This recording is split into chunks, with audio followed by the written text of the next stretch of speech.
E aí galera esperta, aqui é o professor Beto Brito do canal Literatura Legal e hoje eu vou dar uma dica pra galera que vai fazer vestibular do SESMAC. Vou falar de autores alagoanos. E aí, preparado? Então chega mais! Galera, a literatura alagoana é bem cobrada no vestibular do SESMAC, portanto tem alguns autores que vocês não podem esquecer de maneira nenhuma. Os principais são Graciliano Ramos, Jorge Lima e Ledo Ivo, mas vale também lembrar de outros autores que estão no programa do SESMAC, certo? Guimarães Passos é um deles e o Jaime de Altavilla. Esse Jaime, o Jaime de Altavilla, que dá nome à instituição, FEJAL, não é isso? Nunca foi cobrado, mas ele está dentro do programa, certo? O Guimarães Passos é um autor alagoano, que é um dos destaques da literatura nacional, um dos primeiros alagoanos de destaque nacional, que inclusive foi parceiro de Olavo Bilac em algumas obras, mas também nunca foi cobrado. Os que são cobrados muito mesmo são Graciliano Ramos, Jorge Lima e Ledo Ivo. O que é que você deve lembrar de Graciliano Ramos? Graciliano Ramos é o maior nome da literatura alagoana, por isso que ele é mais lembrado.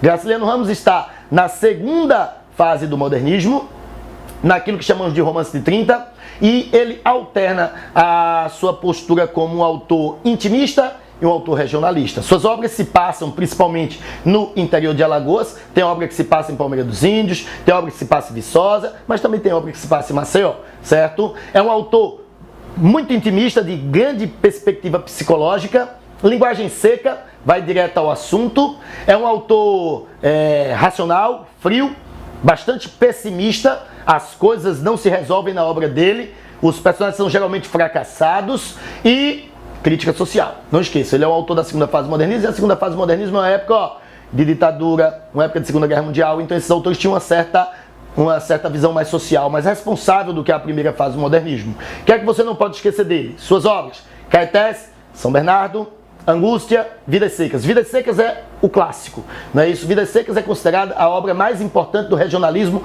nordestino brasileiro. Trata, claro, de seca, uma família de retirantes que vive fugindo dos problemas da seca do sertão nordestino, ok? Essas são obras de ficção dele, mas ele não se reduz a essa produção de ficção. Nós temos também obras autobiográficas. E o que são obras autobiográficas? Que o autor falou sobre sua própria vida. E aí ele falou sobre viagens que ele fez ao mundo socialista, um livro chamado Viagem.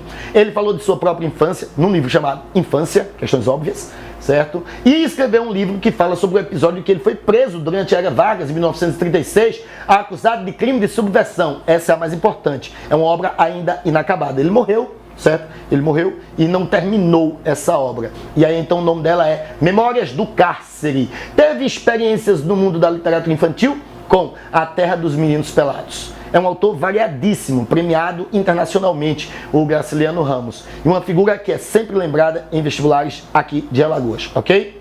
Mas também vale lembrar de Jorge Lima, que é autor da mesma época do Graciliano Ramos. Só que ele não se destaca no romance de 30, ele se destaca na poesia de 30. Graciliano Ramos é romance, é prosa. Jorge Lima é poesia. Jorge Lima é natural de União dos Palmares. Começou sua produção literária ainda como autor parnasiano. Seu primeiro livro é intitulado 14 Alexandrinos e é um livro que na verdade é formado por sonetos. Ele ainda não estava inserido no modernismo.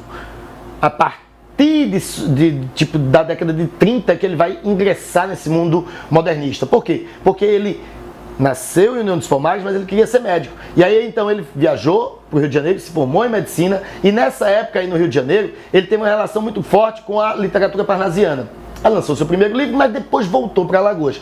Em Alagoas é que ele vai ter esse acesso, em Alagoas novamente, acesso a essa literatura moderna. Ele vira muito amigo de um autor paraibano que vivia aqui, chamado José Lins do Rego, e José Lins do Rego apresenta o modernismo a ele e ele começa a produzir suas obras modernas, que são as obras mais importantes. Aí, como autor moderno, ele tem 3 fases. Não esqueçam, a primeira fase é a fase dos poemas negros. Aí ele vai escrever poemas que têm fortes influências históricas e regionais. É de linha mais social, porque aí você lembra de quê? Seu passado, a sua infância em União dos Palmares. União dos Palmares é uma cidade que remete ao quê? Zumbi, resistência negra, a questão do preconceito, a perspectiva histórica, o corte de cana, os elementos regionais vão estar presentes nessa fase, em que ele escreve seu poema mais famoso, Essa Negra Fulô.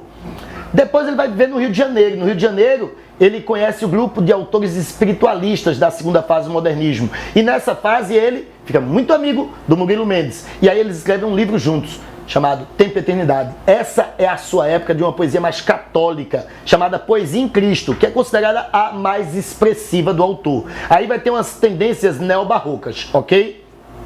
Já no finalzinho de sua produção, ele parte para uma tendência mais surrealista, que já é uma transição entre segunda e terceira fase do modernismo, e aí escreve sua última obra chamada Invenção de Orfeu, que é uma obra autobiográfica, é um épico, que na verdade é como se fosse uma paródia de Os Lusíadas de Camões, ok? Isso aí é Jorge de Lima. Ledo Ivo, pessoal, dos grandes autores alagoanos, ele é o mais contemporâneo. O Ledo Ivo era de Maceió, certo? Se destacou na geração de 45, que corresponde à terceira fase do modernismo, por muitos conhecida como pós-modernismo. Foi um autor que se destacou na mesma época do João Cabral do Melo Neto, então nas questões de João Cabral sempre citam Ledo Ivo.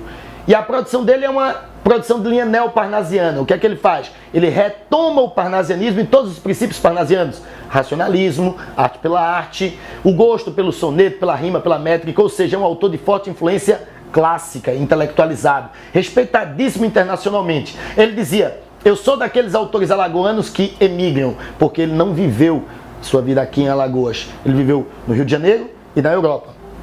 Mas ele não negava Alagoas, ela sempre estava presente em sua obra, mas não com aquele saudosismo sentimental. Sempre estava presente como registro de suas memórias, ok? Autor também de livros em prosa, destaque para o livro Ninho de Cobras. Ninho de Cobras é fundamental do Ledo Ivo, tá certo? Então, autor premiadíssimo da literatura nacional, era membro da Academia Brasileira de Letras e morreu há pouco tempo, em 2012. Portanto, até 2012 ele era o maior poeta brasileiro vivo, viu? Ledo Ivo, autor alagoano. Então, não esquece, literatura alagoana, época de parnasianismo, Guimarães Passes, amigo do Olavo Bilac. Início do século XX, com tendências pós-simbolistas, Jaime de Altavila, não são autores muito lembrados. Agora foco em Graciliano Ramos, Jorge de Lima e Ledo Ivo. Espero que vocês tenham gostado da nossa aulinha. Se gostou, curte aqui embaixo, compartilhe em suas redes sociais, se inscreve no nosso canal. Valeu, tchau, boa prova!